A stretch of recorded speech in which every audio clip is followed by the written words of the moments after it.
जय जगन्नाथ सांग मैंने राधे राधे।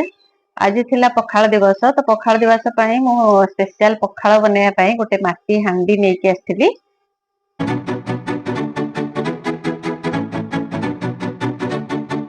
तो जो आनी हांडी से कही से मौसा कही कि हांडी को आग प्रथम सोरिष तेल मारिकी 2-3 घंटा खरारे रखीदब, बेसी ना भी गोटे घंटा खरारे रखीदब तापर यूज कर। तो मुझे करी सोरिष तेल लगे देकी खरारे 2 घंटा रखी देती। तो ये नाली माटीर हांडी थिला बहुत बढ़िया, जोटा कि मो पखाल दिवस रे व्यवहार करी तापर मुझे पखाल से यूज करी बोली भाविकी आनी।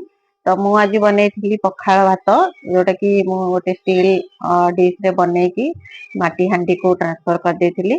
तापर फुटे नहीं पखाल दही देकी दही और 5 फुटण देकी मो स्टेप बाय स्टेप तो किसी देखेनी माने मिसेई सब करी एपटे सेपटे करिया पड़ुला। तो आज जेहेतु अधिक भेराइटी किसी अधिक करिवार थिला तो सेति मु एपटे गैस आ इंडक्शन दुईथरे बसैकी करथिली।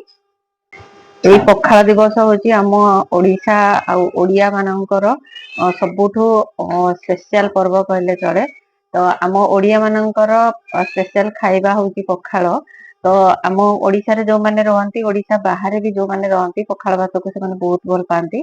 तो एमती कहीं नाही जे कि आम ओडिशा रो पखाल को पसंद करबनी। तो पखाल दिवस रे आमे बहुत प्रकार आइटम बनै कि खाई थाउ। एका बेलक विभिन्न प्रकार आइटम करिकी खाइला बेलको विभिन्न वेराइटी करिकी खाइला बेलको टिके माने भल लागेनी। एमती जदि हुअंता माने जेमती वैलेंटाइन्स डे पालन होउची 7 डे पर्यंत, सेमती माने पखाल सप्ताह जदि पालन हुअंता बहुत बढ़िया हुअंता। तो ये तो सेमती तो किसी आमर ओडिशा रे नाही, एटा आमर पखाल दिवस रूपे पालन करा जाए मार्च 20 को। तो आज पखाल स्पेशल रे मु बनई कौन कौन आपण माने देखंतु। लास्ट रे मु आपण मानको देखैबी। मु एपटे टिके सेपटे टिके करिकी देखौची आपण मानको वर्तमान बनैला बेले, किंतु लास्ट रे आपण माने जानि परिबे जे मु कोन कोन बनैली। तथापि आपण माने वीडियो रे देखिकी जानि पारुथु मु कोन बनौची। तो जदि आपण माने जानि पारुचंती ताहाले निश्चित भाव रे कमेंट करंतु। आ वीडियो रे जदि नुआ अछंती प्लीज चैनल को सब्सक्राइब करनियंतु। आ वीडियो भल लागुथिले लाइक करंतु, शेयर करंतु। आ जदि फेसबुक और इंस्टाग्राम पेज रे देखुचंती ताहाले प्लीज फॉलो करिनियंतु। ओडिशा ओडिया मानकर पखाल हब माने माछ भजा तो निहाती हब, किंतु मु जेहेतु नॉन वेज खाऊनी तो सेति मु नॉन वेज आज किसी करिनी, सब जहाँ भी करिछि भेज करिछि। जो माने भी आज नॉन वेज करथिबे निहाती देखिबे से माने आज माछ करथिबे। तो हमर सब भेज आइटम आज हेइछि। तापरे नॉन वेज न खाइबा कथा सेटा तो अलगा। तापरे आज एबे पुणी नवरात्रि पूजा चलीछि जेहेतु, तो नॉन वेज सेति भी प्राय लोक भी खाउ नांती। तो आज मु जहाँ भी बनैछि आपण मानक सहित शेयर करिछि। तो आपण माने कोन आज पखाल दिवस रे बनैथिले कमेंट माध्यम रे निश्चित भाव रे जणाइबे। एबे एबे नुआ माने पाळ छतु आसुची। तो मु पाळ छतु आनिथिली एठी भुवनेश्वर रे 320 टंका पर केजी नौचंदी। आपण एरिया रे केते प्राइस अछि जणाइबे। तो मु हाफ केजी आनिथिली, भल छतु थिला, कढ टाइप रो थिला, से फुटी नथिला बेसी भल, बेसी फुटी नथिला जेहेतु भल थिला। तो मु आनिथिली आधा केजी छतु। ता सहित लिंब कढ़ मध्य मु बनै नथिली ए वर्ष। तो आज फास्ट मु लिंब कढ़ आनिकी मध्य बाइगण देकी ताको भाजिथिली। आपण माने लिंब कढ़ खाआंती ना नाही आ केमती बनांती निश्चित भाव रे जणाइबे। लिंब कढ़ को मु प्रथमे टिके भाजी दिए, धोईकी टिके भाजी दिए ताको।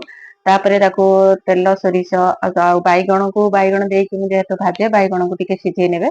तापरे तेल सोरिष आ रसुण लंका छेचा देकी बाइगण दे देबे, आ तापरे दे देबे हमर लिंब कढ़ भजा को देकी ताको टिके लाल लाल करके भाजी देबे। एमती करले कोन हुए ना पिता बेसी जणा पड़ेनी। आ कुहा जाए कि ए चैत्र मासरे लिंब कढ़ खाइले वर्ष सारा हमर कोनोसी प्रकार स्किन डिजीज हेइ न थाए।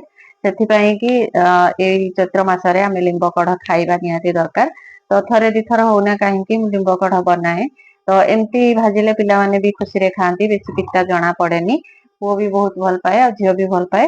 आउ जदि ताको आहुरी भी केमती केमती करंती सोरिष बेसर देकी भी करंती, किंतु सेटा टिके बेसी पिता लागे। किंतु एमती भाजिले आदौ पिता जणा पड़ेनी, खाई हे जाए। ता सहित मु बनैथिली बड़ी चूरा आउ साग भजा, साग मध्य आनिथिली, साग भाजिथिली। ତାପରେ ଏଠି ମୁଁ ଦିଟା ଆଳୁ ସିଝା, ପିଆଜ, କଞ୍ଚା ଲଙ୍କା, ଧନିଆ ପତ୍ର ଆଉ ଲୁଣ ଆଉ ସୋରିଷ ତେଲ ଦେଇକି ତାକୁ ଚକଟି ନେଇଥିଲି। ଖରା ମାସରେ ପଖାଳ ଭାତ ତ ଖାଇବାକୁ ବହୁତ ଭଲ ଲାଗେ। କିଛି କିଛି ଲୋକ ଅଛନ୍ତି ଯୋଉମାନେ କି ସାରା ବର୍ଷ ବି ପଖାଳ ଭାତ ଖାଆନ୍ତି, କିନ୍ତୁ କିଛି ଲୋକ ବି ଅଛନ୍ତି ଖରା ମାସରେ ନିହାତି ପଖାଳ ଭାତ ଖାଆନ୍ତି। ମୁଁ ତ ଖରା ମାସରେ ପଖାଳ ବି ଖାଏ। ତାପରେ ମୁଁ ଏଠି କିଛି ବଡିକୁ ଭାଜିକି ତା ସହିତ ରସୁଣ, ପିଆଜ, କଞ୍ଚା ଲଙ୍କା, ସୋରିଷ ତେଲ, ଲୁଣ ଦେଇକି ତାକୁ ଫୁଟି ନେଇଥିଲି, ଯୋଉଟା କି ଆମର ଓଡିଆ ବଡି ଚୁରା କହନ୍ତି। ତାପରେ ଏବେ ମୁଁ ଯାଇଥିଲି ଗାଁକୁ, ଗାଁରେ ନାନୀ ଦେଇଥିଲେ ବାଇଗଣ, ତାଙ୍କ ବାଡିରେ ହେଇଥିଲା। ତ ସେ ବାଇଗଣକୁ ମଧ୍ୟ ମୁଁ ଗୋଲ ଗୋଲ କାଟିକି ବାଇଗଣ ଭଜା କରିଥିଲି, ତା ସହିତ ଦହି ବାଇଗଣ। ଯଦି ମୋ ଭିଡିଓ ଆପଣ ମାନଙ୍କୁ ଭଲ ଲାଗୁଥାଏ ତାହେଲେ ପ୍ଲିଜ ଲାଇକ୍ କରନ୍ତୁ, ସେୟାର କରନ୍ତୁ। ଚ୍ୟାନେଲରେ ନୂଆ ଥିଲେ ଚ୍ୟାନେଲକୁ ସବସ୍କ୍ରାଇବ କରିନିଅନ୍ତୁ। ଆପଣ ମାନେ ଆଜି କଣ ବନେଇଛନ୍ତି ନିହାତି କମେଣ୍ଟରେ ଜଣାନ୍ତୁ। ଆଉ ତା ସହିତ ମୁଁ ଆଜି କଣ କଣ ବନେଇଛି ଯଦି ଆପଣ ମାନେ ଏପର୍ଯ୍ୟନ୍ତ ଜାଣିପାରିଲେନି ତାହେଲେ କମେଣ୍ଟ କରନ୍ତୁ। ଲାଷ୍ଟରେ ମୁଁ କହିଦେବି କଣ କଣ ବନେଇଛି। ସବୁ ରୋଷେଇ ସାରିଲା ବେଳକୁ ଆମର 2ଟା ବାଜି ଯାଇଥିଲା, ଯୋଉଟା କି ଲଞ୍ଚ ଟାଇମ। ତ ଏବେ ଦେଖନ୍ତୁ ପାଖାପାଖି ମୋର ସବୁ ହେଇ ଆସିଲାଣି, ମୁଁ ଏବେ ବଢା ବଢି କରିବି। ଭିଡିଓକୁ ଶେଷ ପର୍ଯ୍ୟନ୍ତ ଦେଖିଥିବାରୁ ଧନ୍ୟବାଦ। ତ ଚାଲନ୍ତୁ ମୁଁ ଆପଣ ମାନଙ୍କୁ ଦେଖଉଛି ଆଜି କଣ କଣ ବନେଇଥିଲି। ତ ଏଠି ମୁଁ ବନେଇଥିଲି ପଖାଳ ଭାତ, ଆଳୁ ଭର୍ତ୍ତା, ଶାଗ ଭଜା, ବଡି ଚୁରା, ବାଇଗଣ ଭଜା, ଭେଣ୍ଡି ଭଜା, ଲିମ୍ବ କଢ ଭଜା, ଛଚିନ୍ଦ୍ରା ଭଜା, ଛତୁ ଭଜା, ଦହି ବାଇଗଣ, ଜହ୍ନି ପୋଡା ଆଉ ତା ସହିତ କାକୁଡି। ଭିଡିଓ ଯଦି ଆପଣ ମାନଙ୍କୁ ଭଲ ଲାଗିଥାଏ ତାହେଲେ ଲାଇକ୍ କରନ୍ତୁ, ସେୟାର କରନ୍ତୁ। ଚ୍ୟାନେଲରେ ନୂଆ ଥିଲେ ଚ୍ୟାନେଲକୁ ସବସ୍କ୍ରାଇବ କରିନିଅନ୍ତୁ। ଆଜିର ବ୍ଲଗ୍ସକୁ ମୁଁ ଏଇଠି ଶେଷ କରୁଛି। ପୁଣି ଦେଖାହବ ଆଉ ଏକ ନୂଆ ବ୍ଲଗ ସହିତ। ସେ ପର୍ଯ୍ୟନ୍ତ ରହୁଛି। ଜୟ ଜଗନ୍ନାଥ, ରାଧେ ରାଧେ।